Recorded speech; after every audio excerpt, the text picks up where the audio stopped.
హైడ్రా పేరుతో అడావిడి సృష్టిస్తున్నటువంటి ఈ రాష్ట్ర ప్రభుత్వం నిజంగా మీరొక గొప్ప చిత్తశుద్ధితో చెరువుల దగ్గర నాలాల దగ్గర ఉన్నటువంటి ఈ కబ్జాల చెర నుంచి చెరువులను విడిపించడానికి ప్రయత్నమే చేస్తున్న వాళ్ళైతే దాన్ని భారతీయ జనతా పార్టీ మొదటి నుంచి కూడా కబ్జాలు చేసినటువంటి వాళ్ళని, చెరువులను ఆక్రమించుకున్నటువంటి వాళ్ళని వాటిని కూలగొడితే మాకెక్కడ కూడా అభ్యంతరం లేదు.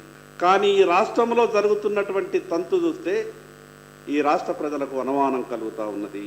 వేల కోట్ల రూపాయల రియల్ ఎస్టేట్ వ్యాపారాలు చేస్తున్నటువంటి బడా కంపెనీల దగ్గరికి ఈ హైడ్రా దరిదాపులకు ఎందుకు పోతలేదు? దానిలో ఉన్నటువంటి మతలబేమిటి? ప్రభుత్వం ఒక విషయం మీద చర్యలు తీసుకోవడానికి ముందుకు పోతున్నప్పుడు ముందుగా ప్రజల నమ్మకాన్ని చూరగొనాల. ఈరోజు హైదరాబాదులో 25 చెరువులు, ఒకటి కాదు రెండు కాదు, వేల కోట్ల రూపాయల వ్యాపారాలు చేసుకునేటటువంటి కంపెనీలకు జూలై 2022లో 25 చెరువులను వేల కోట్ల రూపాయల వ్యాపారాలు చేసుకునేటటువంటి కంపెనీలకు అభివృద్ధి పేరుట దారాదత్తం చేసింది. వాళ్ళకి ఏమని దారాదత్తం చేసిందంటే, ఈ చెరువులన్నీ పనికి రాకుండా ఉన్నాయి, ఈ చెరువులను కార్పొరేట్ సోషల్ రెస్పాన్సిబిలిటీ పేరు మీద మీరు చెరువులని సుందరీకరణ చేయండి, సమాజానికి మీ వంతు సహకారం అందించండి అని ఒక మాట చెప్పి, కానీ లోతుగా దాన్ని పరిశీలిస్తే దాంట్లో ఉన్నటువంటి మతలబ్ ఏంటంటే, సంబంధిత కంపెనీలకు ఆ చెరువులను అప్పగించారు. ఆ సంబంధిత కంపెనీలు ఉన్నటువంటి చెరువులను మధ్యలోకెళ్ళి రోడ్లేసి కొందరు, ఎఫ్టీఎల్ను మట్టి పోసి పూడ్ చేసి కబ్జా చేస్తూ ఇంకొందరు, బఫర్ జోన్లో నిర్మాణం చేపట్టకూడదని నియమ నిబంధనలను పక్కన పెట్టి నిర్మించడం ఇంకొందరు.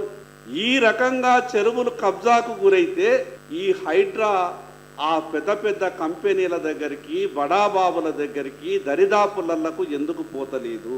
రాష్ట్ర ప్రజలంతా కూడా ఈరోజు అంటున్నారు, సల్కం చెరువులో ఎంఐఎంకు సంబంధించినటువంటి ఫాతిమా కాలేజు నడి చెరువులో కడితే హైడ్రా అధికారి ఏం మాట్లాడతాడు?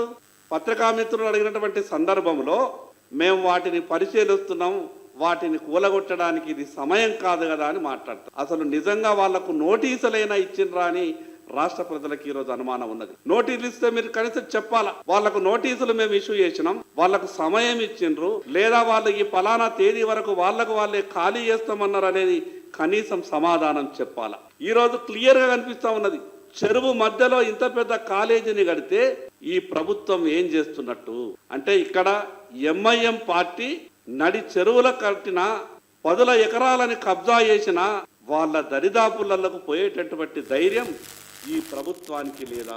మీకు ఎఫ్టీఎల్లో ఉన్న, బఫర్ జోన్లో ఉన్న కనీసం హైడ్రా దరిదాపులకు ఎందుకు పోతలేదో ఈ ప్రభుత్వం సమాధానం చెప్పాలా.